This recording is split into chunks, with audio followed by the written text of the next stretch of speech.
There is a prophecy circulating in the dark corners of the internet, a doomsday clock counting down to a single cataclysmic event, an earthquake so violent it will split the North American continent clean in two, dropping the heartland of the United States into the sea. It is a terrifying vision. It is also a geological impossibility. That is not how the world works. But the truth is far more frightening. The real threat isn't a continent splitting apart. It's the civilization built on top of it. A world where bridges vanish, the power grid fails, and the single most important river in North America suddenly, impossibly, begins to flow backward. This isn't a prophecy. It is American history. And it's a future that seismologists say has a 7 to 10% chance of repeating in the next 50 years. Let us know in the comments if you live anywhere near this zone. What's the local feeling about what's sleeping under your feet? The story begins here, in the quiet, unassuming center of the country, along a 150-mile scar of ancient buried faults known as the New Madrid Seismic Zone. This isn't California. This is something older, more dangerous. A huge number of people watch these documentaries and just forget to hit subscribe. If you want to understand the hidden forces that are actively shaping our world, take 1 second to do it now. It is the single best way to ensure you do not miss what comes next. Let's begin. On the night of December 15th, 1811, the central United States was a frontier, a vast, sparsely populated territory of forests and swamps, dotted with small settlements and Native American villages. The largest town in the region, St. Louis, had a population of just 5,700 people.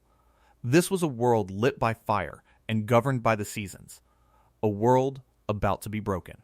At 2:15 and on December 16th, the ground began to move. It was not a tremor, not a jolt. Eyewitnesses described a slow, sickening deep earth concussion that arrived with a sound like distant thunder. Then the rolling started. The solid ground of the Mississippi River Valley began to heave and swell in waves, some reportedly several feet high. Mature trees whipped back and forth, their trunks snapping like twigs. The earth itself split open, creating deep fissures that swallowed log cabins whole. Near present-day Blytheville, Arkansas, the epicenter of this first great quake, the violence was absolute. The shaking was so severe, it liquefied the soil. Solid ground, saturated with water from the nearby river, lost all its strength and cohesion, turning instantly into a slurry of liquid mud. Whole forests sank into the earth, their treetops disappearing beneath a roiling surface of sand and water. Out on the Mississippi River, the crew of the New Orleans, the very first steamboat to ever travel those waters, was on its maiden voyage. They had moored to a small island for the night. The crew was jolted awake by a violent lurch and the sound of the riverbank collapsing around them.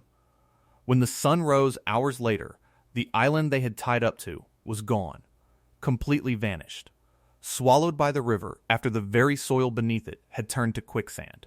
The captain and his passengers had watched a piece of the continent dissolve. This was just the beginning. That first earthquake, now estimated by the U.S. Geological Survey at a magnitude of 7.5, was not a localized event. It was continental. The ground in the central United States is different from the fractured, younger rock of the West Coast. The crust here is old, cold, and continuous. It transmits seismic energy with horrifying efficiency. Think of it like this.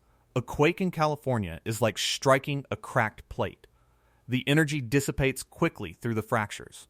A quake in the New Madrid zone is like ringing a giant iron bell. The vibrations travel for thousands of miles. And they did. The shaking woke President James Madison in the White House. It rang church bells in Boston, Massachusetts, nearly 1,000 miles away. People felt it in Quebec, Canada. It was felt over an area of 5 million square kilometers, more than 10 times the felt area of the great 1906 San Francisco earthquake.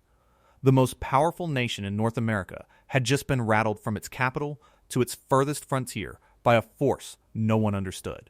And it was not over. On January 23, 1812, a second monster quake struck, a magnitude 7.3 centered in the Missouri Buthiel.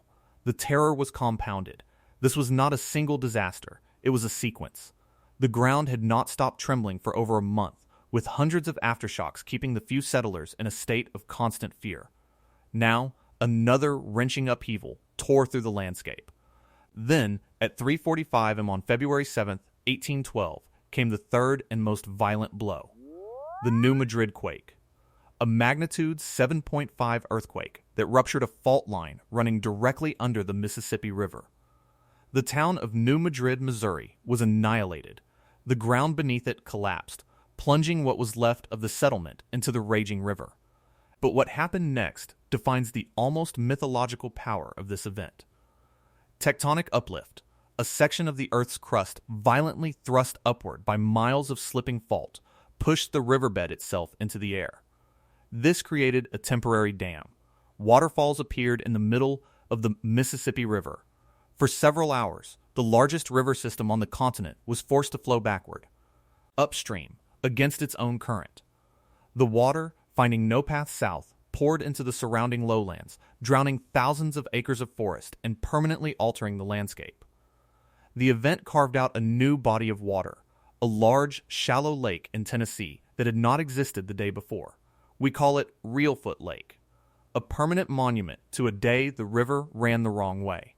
During all three main shocks, the ground pressure became so intense it squeezed the water table like a sponge. Geysers of sand and water erupted from the earth, some shooting debris high into the air.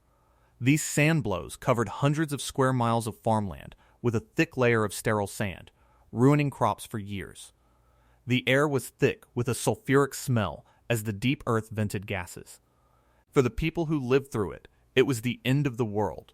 So what evidence do we have this wasn't just a freak, once-in-a-million-year event? It is written in the ground itself. Before we dig into that research, let me know in the comments, had you ever heard of the Mississippi flowing backward? It is a piece of American history that feels almost impossible. The proof that 1812 was not an anomaly comes from the very sand geysers that erupted during the shaking. For modern scientists, these are geological fossils. Dr. Eugene Schwake, a geologist who worked with the USGS, pioneered the use of Paleoseismology in the New Madrid Zone. His teams dug trenches through the earth, cutting into the layers of sediment like archaeologists. What they found was a seismic clock. Buried beneath the topsoil, they discovered the fossilized remains of ancient sand blows from prehistoric earthquakes. By dating the organic material trapped in those layers, they could build a timeline. They found evidence of a massive earthquake sequence around the year 1450 AD, and another one around 900 AD, and others stretching back even further. The data points to a chillingly regular pattern. The New Madrid Seismic Zone appears to produce a series of mega-quakes approximately every 500 years. The 1811-1812 event was not a random occurrence. It was the last time the clock struck. We are now more than 200 years past that event. The clock is ticking again. This geological history is the foundation of the official risk assessment from the USGS and FEMA. It is why they take the threat so seriously. But what if the clock is broken? There is a fierce scientific debate raging right now, and the stakes could not be higher. On one side, you have the majority of seismologists at the USGS, SERI at the University of Memphis, and other institutions. They look at the paleoseismic record, they point to the 500-year cycle, and they see an undeniable, recurring threat.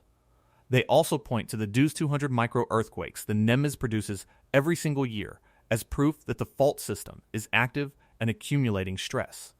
Just this past year, on February 6, 2026, a magnitude 2.2 tremor was recorded just southwest of New Madrid itself. 4 months later, on June 15, 2026, a magnitude 1.6 rattled the ground near Marston, Missouri. To these scientists, these are not aftershocks. They are foreshocks. Small reminders of the immense pressure building deep underground. On the other side of the argument is Dr. Seth Stein, a prominent geophysicist at Northwestern University, and his findings are deeply unsettling for a completely different reason. Dr. Stein focuses on GPS measurements. His teams have placed incredibly sensitive GPS sensors all across the New Madrid Zone, capable of detecting ground movement as small as a millimeter per year. And what they have found is nothing. The ground surface is not deforming. It's not bulging, twisting, or compressing in the way you would expect if immense strain were building up on a fault below. Based on this data, Dr. Stein has put forward a controversial theory: the New Madrid Fault is dying. He argues that the 1811-1812 quakes were not part of a continuing cycle, but rather the final death throes of a fault system that is shutting down. In his view, the modern microquakes are just long-lasting aftershocks from 2 centuries ago, the dying echoes of a great cataclysm, not the prelude to a new one. In his own words, there is a reasonable chance that earthquakes like those that happened in 1811 and 1812 will never happen again. This is a profound disagreement, not some minor academic squabble. It is a fundamental conflict over whether the American heartland sits atop a time bomb or a dud. The USGS and its leading seismologists, like Dr. Arthur Frankel, have pushed back hard. They argue that GPS only measures surface strain and may not detect what is happening on the deeply buried faults of the Reelfoot Rift, miles below. Dr. Schweig's response is more direct. The earthquakes are happening regardless of what the explanation is. We know they occur with some regularity and that we're going to have them again. That's what we should be focusing on. For emergency planners, the debate is almost irrelevant. You don't gamble with 11 million lives. You plan for the worst case documented by the geological record. Understanding this isn't just an academic exercise. It's about a risk that affects the stability of a nation. If you've found this valuable so far, please hit the like button. And if you have family or friends living anywhere in the central United States, share this video with them. This is information they absolutely need to have. The reason this fault even exists is a story in itself. It lies within a failed continent. Around 600 million years ago, the landmass that would become North America began to tear itself apart. A deep rift formed in the crust, stretching up into the Midwest. But then, the process stopped. The continent failed to split, leaving a deep, permanent scar in the tectonic plate, a zone of weakened, fractured rock miles below the surface. We call it the Reelfoot Rift. Over hundreds of millions of years, rivers buried this rift under thousands of feet of soft sediment, but the weakness remained. Today, the entire North American plate is being slowly compressed in an east-west direction. That immense continental scale pressure finds the weakest point, and that weak point is the ancient, buried Reelfoot Rift. The pressure builds for centuries, squeezing those old faults, until finally they slip. Violently, the result is a massive intraplate earthquake, a monster quake happening not at a plate boundary, but in the supposedly stable heart of a continent. And if that were to happen today, the world of 1812 is gone. The sparsely populated frontier has been replaced by a modern, interconnected civilization, a civilization that is uniquely and terrifyingly vulnerable to the very specific dangers the New Madrid Seismic Zone produces. In October 2009, the Mid-America Earthquake Center, or May Center, did something unprecedented. They ran a massive simulation, a war game against geology. They modeled what would happen if a magnitude 7 earthquakes struck the New Madrid Zone today. The results, published in their Report No. 0903, are the foundation for every federal and state emergency plan, and they are catastrophic. The report doesn't talk about splitting the country in half. It talks about something much more real: the immediate, cascading collapse of the infrastructure that holds modern society together. The scenario begins with soil liquefaction on a scale unimaginable to most people. Large parts of major cities like Memphis, Tennessee, and St. Louis, Missouri, are built on the same soft, water-saturated river sediment that dissolved under the New Orleans steamboat in 1811. In a modern M7.7 event, that solid ground would turn to liquid. Building foundations would fail. Structures wouldn't just collapse from shaking, they would sink into the earth. Underground water mains, gas lines, and sewer systems would be torn apart. Roads would become impassable rivers of mud. The very ground beneath entire neighborhoods would cease to be solid. Then come the bridges. The Mississippi River is the central artery of the American economy. Trillions of dollars in goods cross it by rail and truck every year. The May Center study found that in a 7.7 event, nearly every major bridge in the impact zone would either collapse or be so severely damaged that it would be unusable for months, if not years. The I-40 bridge at Memphis, the I-55 bridge. Key railway crossings. Gone, the logistical impact is difficult to overstate. The United States would be effectively cut in two, not by a geological rift, but by a transportation and supply chain paralysis. Emergency services couldn't get in. People couldn't get out. Food, fuel, and medical supplies would stop flowing. And then the lights go out. The power grid in the central U.S. is a complex, interconnected web. A major quake would obliterate electrical substations, snap high-voltage transmission lines, and damage power generation facilities. Because the grid is so interconnected, the failure wouldn't be localized. It would cascade. The May report projects massive, widespread blackouts affecting millions of people across an 8-state area from Illinois to Mississippi. These wouldn't be short-term outages. With substations destroyed, repairs could take weeks or months. A huge swath of the country would be plunged into darkness, without power for communications, water purification, or heat. This is the 11 million person problem. Federal emergency planners estimate that upwards of 11 million people live within the highest risk impact zones for severe utility disruption and displacement. These are the people who would lose power, water, and shelter, the people who would be trapped.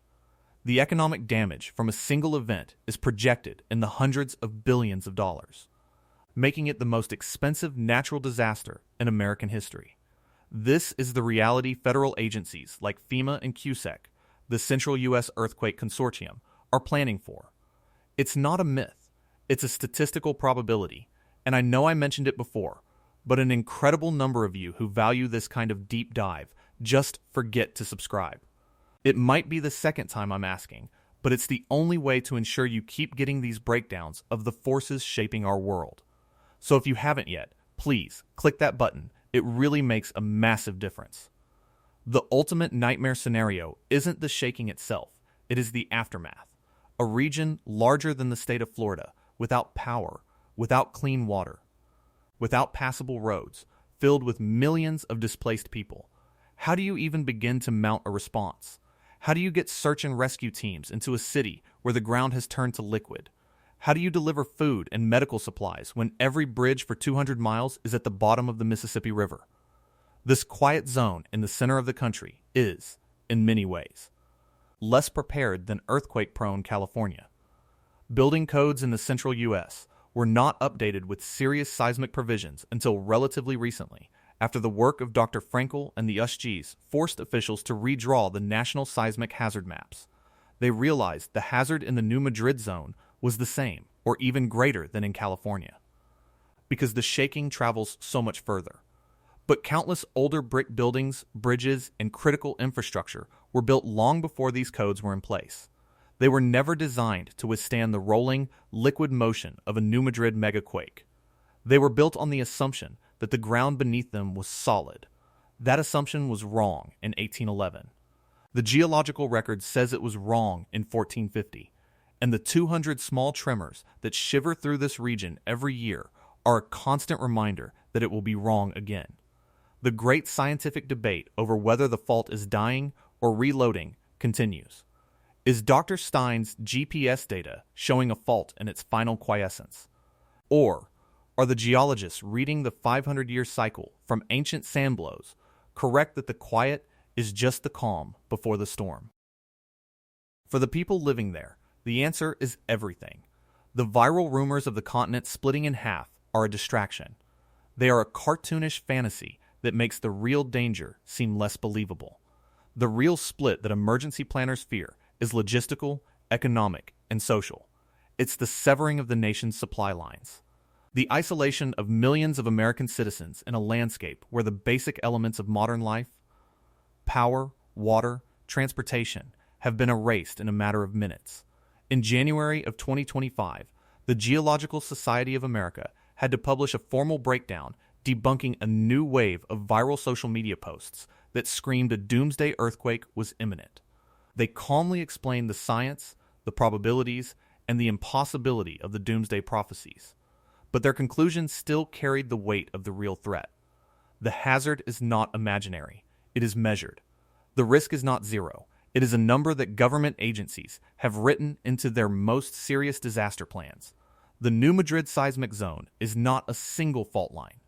It is a deep, complex, and poorly understood wound in the North American plate. A geological anomaly that has, on a remarkably consistent schedule, produced some of the most powerful earthquakes in recorded history. It did it in a world of log cabins and steamboats. The consequences were terrifying, but localized to the frontier. Today, that same zone lies dormant beneath an interconnected, high-tech society of 11 million people. A society completely dependent on the stability of the very ground that has proven, time and again, to be anything but. The ground beneath America's heartland is not solid. It has a memory. It remembers the violence of 900 AD. It remembers the upheaval of 1450. It remembers the terror of 1812. The only question that science